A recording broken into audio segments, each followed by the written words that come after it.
पंचकुला के कालका शहर में रहने वाले एक परिवार ने कालका पुलिस प्रशासन के ऊपर उचित कार्रवाई न करने के गंभीर आरोप लगाए हैं। हाँ जी सर, 70,000 रुपये देने की मेरे आगे मांग आई थी। कहते पैसे पूछ लेके यहीं पे मसला वो कर लो। मैं कहा सर, मैं मेरी बेटी है, मैं बिकाऊ नहीं है। पंचकुला में प्रेस वार्ता के दौरान पीड़ित परिवार ने पत्रकारों को ये जानकारी दी। शैलजा ठाकुर ने भी कहा था, गोल्डी और सुंदर। पीड़िता की मां ने कहा कि उनके द्वारा दिनांक 11 फरवरी 2023 को एक दरखास्त कालका थाने में उनकी लड़की के साथ जबरदस्ती के मामले में दी गई थी। कंप्लेंट मैंने 11 तारीख को दी थी। घटना कौन सी थी? 11 की थी। 11 मार्च की? 11 मार्च की 11 फरवरी। उस दरखास्त को कालका थाने में एसएचओ द्वारा फाड़ कर फेंक दिया गया। उन्होंने ये भी आरोप लगाया कि समाज सेवी एवं पत्रकारों के हस्तक्षेप के बाद पुलिस द्वारा उक्त मामले में एफआईआर 13 फरवरी 2023 को दर्ज तो कर लिया गया, परंतु आरोपियों की पक्ष लेते हुए हमारे ऊपर भी एक झूठी एफआईआर 0049 दर्ज कर दी गई। जो लोग जिन्होंने ऐसी घटना को अंजाम दिया, क्या जानने वाले थे कुछ आपके आसपास रहते थे? आसपास के यहाँ जी। कितने लोग थे? 4। क्या नाम है उसका? बड़े लड़के का नाम सन्नी है, एक शिवम है, एक आकाश है, एक राहुल है। पूरा मामला? मैं ड्यूटी पे थी, मेरे हस्बैंड भी ड्यूटी पे थे, बेटी मेरी घर पे केली थी। तो 4 लड़कों ने आके मतलब इस पर वो केली देखा तो इसको केली ने लड़की को घेर लिया उन्होंने। फिर जैसे ये चिल्लाई, उसके भाई आया, उसके भाई पे फिर इन्होंने जानलेवा हमला बोला। कौन थे ये लड़के, कहाँ के रहने वाले हैं? ये तो नहीं जी मुझे पता, पर हमारे पड़ोस में रहते हैं। शिकायत कब कराई थी आपने जी? हाँ जी, शिकायत पुलिस में कब कराई थी? 11 तारीख को। कौन सा? ये मामला कितने तारीख का है? 11 तारीख का ही है जी। हाँ आपकी जी। लड़की की उम्र क्या थी? लड़की की उम्र मेरी 14 साल की है, 15वीं में लग रही है। तो पुलिस से आपने शिकायत की तो पुलिस ने क्या कार्रवाई की? सर कुछ भी नहीं किया उन्होंने। क्या कहती पुलिस? गालियाँ दे दे के हमारे को बाहर काट देता। कहता तुम्हारा यही मसला है, तुम्हारी जाति वो है भाई, तुम जाति के ऊपर वो करते हो अपनी, तुम्हारी जाति के ऊपर हम कार्रवाई नहीं करेंगे। कौन से थाने की पुलिस थी ये? कालका। कौन से दिखाई? ये जो एसओ है कालका थाने में, एसओ की बात कर रहे हैं। नाम का तो सर मुझे पता नहीं क्या नाम है उनका। हाँ एसएचओ जी। इसके बाद किसी आप बड़े अधिकारी से भी मिले हो? नहीं जी। तो अब आप क्या चाहते हो? उनके लड़कों की गिरफ्तारी होए, उनको जो सजा सरकार देगी वो मुझे मंजूर होए। सरकार कहती है कि बेटी पढ़ाओ, हाँ जी, और बेटी तो तभी पढ़ेगी जब गली मोहल्ले से जहाँ उनके घरों में सुरक्षित होगी। तो मेरी यही मांग है, जो ये लोग आए हैं दोनों माँ बेटी, जो हमारे समाज के लोग गरीब लोग हैं, उनके साथ इतने अत्याचार हो रहे हैं, आगे उनको प्रेशर दे के धमकी दे के कह दूँ मैं ये भी इनको कह रहे हैं अभी आगे आप कार्रवाई ना करें, तो लोग खुला इनके घरों में आके इनको धमकियां दे रहे हैं, या इनको टॉर्चर कर रहे हैं। मेंटली ये लोग इतना परेशान हैं। तो ये हमारे समाज के लिए बहुत बड़ी, ये कह रहे हैं एक बहुत ही अच्छी बात नहीं है, क्योंकि आप समाज सेविका हैं। हाँ जी।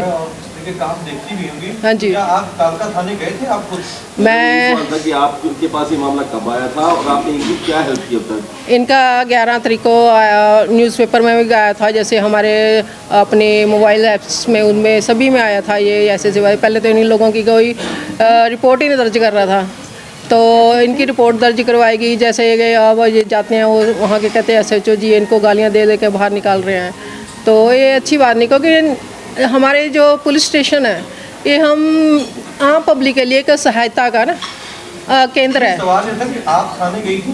नहीं, मैं थाने में नहीं गई, इन्होंने मेरे से कांटेक्ट किया भी ऐसे हमारी बात हो रही है। मैं करीबन 1 महीने से, जब से इनको हुआ है। उस 1 महीने के दौरान हुआ क्या? ये इन्होंने आके अब हमारे फ़ोन बात की है कि ऐसे ऐसे हमारे को टॉर्चर कर रहे हैं वो लोग, प्रेशर दे रहे हैं। जैसे इन्होंने शैलजा का नाम बताया, वो लोग आ रहे हैं, ठीक है। और ये जो हमारा मैंने ये सीएम विंडो पे भी हमने एक कंप्लेंट डाली हुई है। क्या कंप्लेंट डाली है मैडम सीएम विंडो? मैं इस पे आपको पढ़ के सुना सकती हूँ क्या क्या लिखा हम लोगों ने।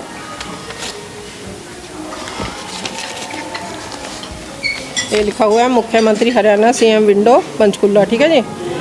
इसमें एसएचओ कालका द्वारा मिली भगत करके पॉस्को एक्ट, ठीक है जी, उसके मुकदमा नंबर 50 थाना कालका में पुलिस द्वारा कोई भी कार्रवाई नहीं हुई, ठीक है। हो चुकी है। हाँ जी। ये 11 तारीख का केस है जी, ये सारा। तो इसमें लिखा है पूनम पत्नी श्री छोटे लाल निवासी हंडिया मोहल्ले कालका, जिला पंचकुला, हरियाणा, स्थायी निवासी। ठीक है जी। 11/2/23 लगभग 12:30 बजे रात को 1:30 बजे के बीच की। ठीक है। मोहल्ला के आकाश, सन्नी, राहुल और शिवम मौके पर पाकर मेरे घर घुसे। ठीक है जी। इन्होंने मेरी बेटी के साथ जोर जबरदस्ती करते हुए बलात्कार की कोशिश की। उसके बाद लड़की के द्वारा शोर मचाने के साथ घर में मेरे भतीजा राजा और राधे पुत्र श्री राजेंद्र कुमार निवासी हंडिया मोहल्ला कालका जब घर का दरवाज़ा खोलकर अंदर घुसे तो उन्होंने पाया कि ये 4 उपरोक्त व्यक्ति उनकी बहन यानी राधिका के। आपने सैलजा ठाकुर पे आरोप लगाया है कि वो साथ दे रही है, कोई सबूत है आपके पास? जी उसका हाँ जी सर, मैं सारा सबूत है, उसका सबूत है हमारे पास। आपके पास सबूत हमारे पास है उसकी। सर जी मेरे घर पर खुद आई है। इसको पढ़ने की जरूरत नहीं है, कॉपी दे दीजिए। ठीक है जी। एक जाएगा, जब आपने एफआईआर दी तो लड़की का मेडिकल वगैरह कुछ कराया गया? मेडिकल करा जी 15 तारीख को, पर उसमें मैडम अंदर थी, प्रिया जो मैडम है थाने में, वो अंदर थी, हम बाहर थे। उसमें हमारे को ना उन्होंने कोई कंप्लेंट दी है। 15 मार्च नहीं, फरवरी 15 फरवरी। हाँ जी। बस उन्होंने चेक करा, लड़की को बाहर से बाहर ही भेजा, कहते जी हो गया मेडिकल। अब लड़की का 5 दिन बाद अगर कोई मेडिकल कराएगा, क्या वहाँ निशानदेही होगी? कोई निशान रखा होगा? सब चीज़ क्लीन हो जाए। इतने 5 दिन का देखो डिफरेंस के बाद मेडिकल हो रहा है, इसमें क्या आएगा बताओ? तो आपने जैसे सीएम विंडो पर चिट्ठी लिखी, कालका थाने में आपने कुछ पूछताछ की उनसे कि क्यों, मतलब इसमें और में क्या प्रगति हुई है, कुछ पूछताछ हुई है? नहीं, उन्होंने अभी कोई हमारे को रिस्पांस नहीं दिया वहाँ पर भी। तो इन्होंने मेरे से अब संपर्क किया भी, वहाँ से हमारे को कोई वो मिल नहीं रही सहायता SHO थाना साहब। तो फिर ये लोग मेरे से कांटेक्ट किया, तो मैंने कहा चलो हम आपके जब हैं ये जात भाई, जब उन्होंने जाति सोच के बोल ही दिया भाई हम नीची जाति के, हम नीची जाति के लिए फिर काम कर रहे हैं। ठीक है। SHO साहब ने, SHO जो है कालखा ना, अजीत सिंह है शायद, अजीत सिंह नाम है जी शायद, SHO कालका अजीत सिंह। अजीत सिंह जी। फोटो था ना दीदी उसकी? हाँ जी फोटो है उनकी। हाँ जी।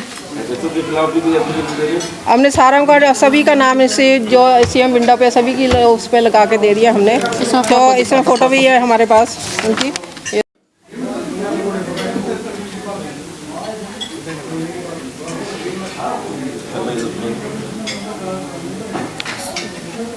हाँ जी। सैलजा ठाकुर तो झूठे मुकदमा दर्ज कराती है, वो पैसे खा के एक साइड हट जाती है। फिर एक बार उससे पहले भी 5 साल पहले हुई थी मेरी, इसके बेटा पेट में था, तब किसी पड़ोस वाले से ही हुई थी। उस टाइम भी वो आके मेरे को कहती 20-25 हज़ार रुपये दे दे, मैं तेरा केस यहीं पे सोल्ड करा दूंगी। मैं कहा मेरे पास इतना नहीं है। क्या मामला था पहले जो हुआ था? जो तो जी गली में ही हुआ था, लेडीज़ का हमारा आपसी था। मतलब आपका आरोप है भी कि आरोपियों से भी पैसे? हाँ जी। आपका आरोप है कि आरोपियों ने पैसे दिए? आरोपियों ने दिया हूँ सर, इस चीज़ को मैं नहीं कह सकती, पर मेरे घर पर सुनने में आई है मेरे को भाई 70,000 रुपया गोल्डी घर लेकर आया था मेरे। हाँ जी। सैलजा भी साथ थी। हाँ जी। गोल्डी कौन है? गोल्डी हमारी बिरादरी का ही है जी। सैलजा ठाकुर भी साथ थी, उसके साथ एक जेंट्स और था सैलजा के साथ में। कहती या तो यहीं केस अपना वो कर लो, ना तो फिर मैं आगे तक तुम्हारे पर्चे दर्ज करवा दूंगी। क्या हुआ था आपके साथ 11 फरवरी के दिन? जी मैं घर पर अकेली थी। 4 लड़के आए, सन्नी, शिवम, राहुल, आकाश, मेरे साथ ज़बरदस्ती करने की कोशिश करी। तो जब मैंने चीख मारी, मेरा भाई आया, उस पर भी जानलेवा हमला करा। उन चारों को जानते हो आप पहले से? हाँ। क्या नाम है उनका? सन्नी, शिवम, राहुल, आकाश। कब की बात है? 11 फरवरी। तो शिकायत कब दी थी? है? शिकायत कब दी थी? 11 फरवरी की है। आपने सबसे पहले इस घटना की जानकारी किसे दी थी? जानकारी कालका थाने में ही दी थी जी। आपने अपने परिवार में किसको जानकारी दी कि इस तरह से छेड़छाड़ करने आए हैं लड़के? जब जेठ का बेटा ही चला गया जी, छेड़छाड़ की क्या हो रहेगी उसमें? जब हम तो जॉब पे थे सारे, तो मेरे जेठ का बेटा वहीं पे ही था। जैसे इसने चीख मारी एकदम से वो आ गया, उसका सिर फाड़ के उसके भी 11-12 टांके आए। फिर उसको भी जानलेवा हमला करा, कहते कि भाई मैं तो तुझे हम बाद में देखेंगे। जो आरोपी, इनकी उम्र क्या होगी लगभग? उम्र जी 2-2, 3-3 बच्चों के बाप हैं, 2 लड़के कुंवारे हैं। मतलब जो 4 आरोपियों में 2 हैं जिनके दो मतलब शादीशुदा बच्चे हाँ जी। और 2 कुंवारे हैं। 2 कुंवारे। पहले कभी छेड़छाड़ हुई आपके साथ में, कभी रोका या कोई आपकी गलत नियत से रोका? नहीं। क्या पहले कभी ऐसी घटना हुई है आपके परिवार के साथ? सर हुई है, हस्बैंड के साथ हुई थी, बेटी के साथ में नहीं हुई थी पहले उन्हीं लोगों से हुई कभी। थी? हाँ जी, उसी लड़के से हुई थी। कहा कि कोई दुश्मनी नहीं, सन्नी से हुई थी सर जी। नहीं, अभी आपने बोला था कि अभी आपने कहा नहीं, सन्नी से जो हस्बैंड की हुई थी, पी खा करके। उस चीज़ पर कोई वो नहीं हो तो कितने साल पुरानी बात है।